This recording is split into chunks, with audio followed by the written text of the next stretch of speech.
Well, I interviewed Chuck Zito. I know. You know him also? I do know Chuck.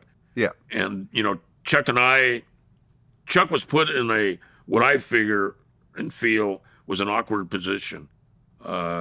Chuck was estranged from me because of Sonny's order. Anybody caught hanging out with me, talking to me, is going to be expelled from the club, or their posture or position, how the club saw them or identified them, could change.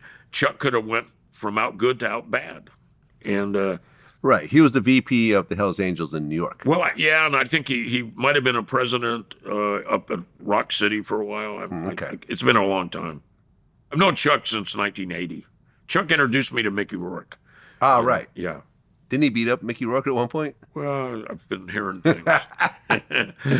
But Chuck beats everybody up. Right. Jean-Claude Van Damme. Yeah, a few other people too. Yeah, but Van Damme was in the scores talking shit.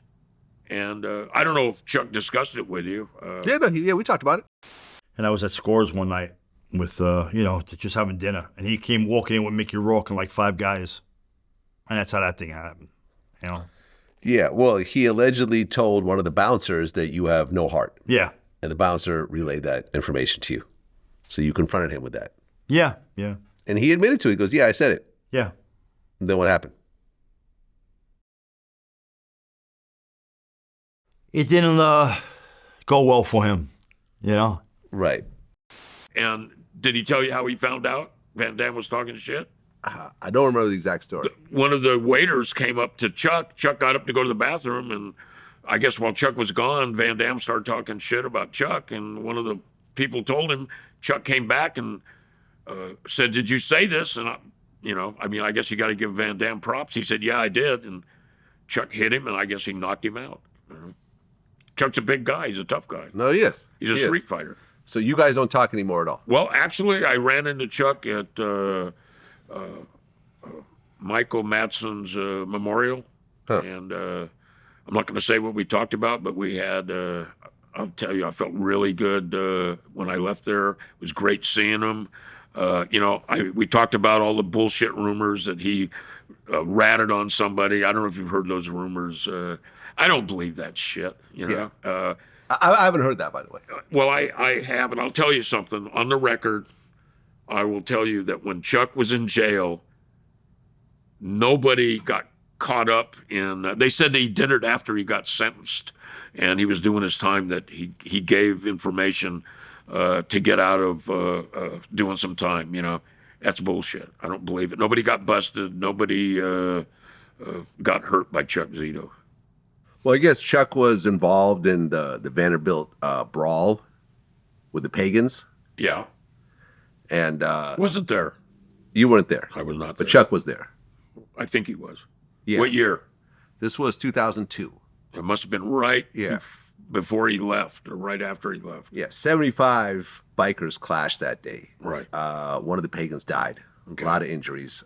73 Pagans got charged, as well as one Hells Angel. Who was a Hells Angel? Do you have a name? I'm not sure. But they're saying that this was sort of a big deal in terms of the feud between the Pagans and the Hells Angels. Well, the Hells Angels and the Pagans have been at odds since the beginning. I forget Lou's last name. The guy that started the Pagans had this attitude that, we're from the East Coast. The Hells Angels are from the West Coast. The East Coast is ours. Fuck the Hells Angels. And, I've got to tell you, Sonny's attitude, he didn't like anybody. I tried to get him to come to a meeting with the Banditos, with Bandito leader George Weggers. Mm-hmm. I said, Ralph, let's go to this meeting. I said, you have no idea what it would do to bring you into the meeting with me. The way they perceive you, it'd be like a royalty coming into the meeting. And he said, well, let me think about it. And this was during the meeting. I said it publicly. And at the end of the meeting, I said, what do you think, Ralph? And he goes, you know what? Fuck those guys. And I said, what's the problem? He goes, I just don't fucking like them. And that was his attitude. So did he have a problem with Lou from the Pagans, the founding father? I don't know if he started it. If Lou started it, I don't know, but it's a lasting problem. The Pagans are now, they're all over the United States. They were isolated in the Philadelphia area at one time on the East Coast. They seem to be everywhere now. Well, after you left the Hells Angels, some people consider that you went bad, right? Right. Yeah. Well, there's people. Sonny started rumors that Right. I testified at a grand jury. So, have any Hells Angels ever approached you No. over that? No. Never. Never. Okay. Are they required to approach you if they ever run into you? Like, how does it work in that organization? I have ran into Hells Angels in Spain. Okay. They stayed on, the streets are very narrow in Spain, but they stayed on their side of the street and I stayed on mine. And, nobody walked away intentionally. I got a nod from one guy.